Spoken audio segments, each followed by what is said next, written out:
Jordan Belfort's an entrepreneur and the original Wolf of Wall Street. All right, so when you were in business, you still are, but back in the good old days on the street, and you saw another man cry at the office like Trudeau, I mean, you own him at that point, right? Yeah, classic beta male move. He's crying, but listen, it's so disingenuous, though. Come on. The only back he had was his own back, and arresting his truckers and just all the stuff that he did over the years. He was a terrible, terrible prime minister, and I think his term is over. Thank God, right? Thank God. But Thank it God. really is sad that it's sad that actually that the liberals are doing better there because of this trade war. But this has to happen with the tariffs. It really does. We need to bring manufacturing back into the country. Period. End of story. And the rest of the world has tariffs on us. It's like finally. I'm like, thank God we're not going to be taken advantage of it. Thank God that we're finally standing up, because for how many years do we just get walked all over on by the rest of the world? And look what happened. It gutted our manufacturing base. We have massive trade deficits, right? How long can a country operate that way? So,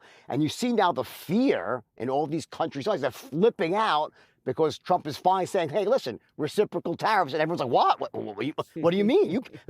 We can't take advantage of you anymore? It's about time, Yeah, honestly. it is about time. It's just a little bit of a roller coaster to get there. When you hear about $50,000 to water 8 plants, that's someone's cousin, right?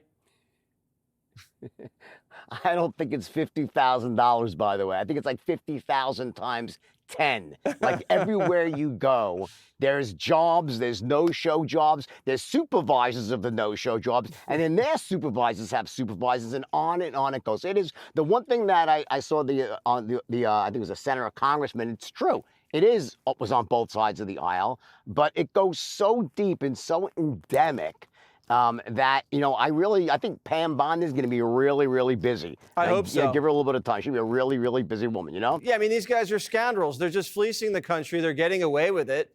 And this is the first time anybody's ever checked under the hood. When you see Musk rolling into cabinet meetings and you hear stories about people screaming and yelling and throwing things, that's just to be expected. Listen, you know what? If everybody agrees all of the time, there's something wrong. There's all the yes men around you, right? Right. And I respect President Trump. He sat there, he listened, and he made a decision. He goes, that's it, enough. I don't want to hear about it anymore. And that's that. But this is a good thing, though, because, listen, I wish it was happening faster and even more severely. I wish more people were getting laid off and more, fraud was being eliminated, more waste was being cut. And I think he should overcut. And then if you have to, you add back.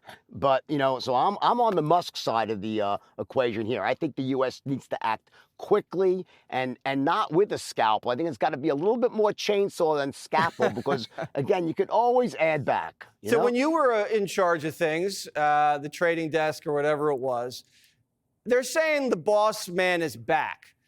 Slackers, take a hike. You're going to screw around, goodbye. And you're also going to work around the clock. Do you think that kind of mentality is like just what this country needed? 100%. We were becoming the country of snowflakes, literally. The country, the butt-hurt snowflake with safe spaces and little rooms people could just, have communal not like that, but they could just sit there and, right. and have good vibes Meditate. During the day right. and calm down. And this is just nonsense, honestly. The business is business. You want to have, peace and quiet, go home. Okay, when you're at work, you work. You're there to create value, build a company. So thank God. It's you can just feel it. You can feel the energy coming back, and it feels great. If one of your employees had come to you and said, you know what, I'm offended at some of the things I'm hearing around the office, and I just need some personal time to kind of process these microaggressions, what would you have done? Well, let's just say if he had a goldfish on his desk, the goldfish might have gotten eaten, you know? But it was, it was pretty severe. You know, listen, we did not, you know, we had we played hard, but we worked hard. Right. And when you were in that office, you were expected to work. And I think that's, you know, Jamie Dimon had a great rant. He's like, enough of this nonsense, working from home, people on their phones while they're on a Zoom call, you know, get in the office. And by this magic that happens when people are together working in the same space, magic happens. You're So when right. people are siloed at home, it's just not the same. It's really You can have about the productivity, magic. but it's just not the same. You're so right. It's No. about the magic. And you can't really put it into words, but you're right. It's this energy that you create when you're in something the happens. office together and everyone's grinding and you get a product going and there it is. Thank you for putting that into Exactly. words And for it- us. We got to go. Listen, we could be here all day, Jordan, but I got to go. I got to make magic Always, in the Jess, next segment. always a pleasure. Always a pleasure. Have a great Always a weekend. pleasure.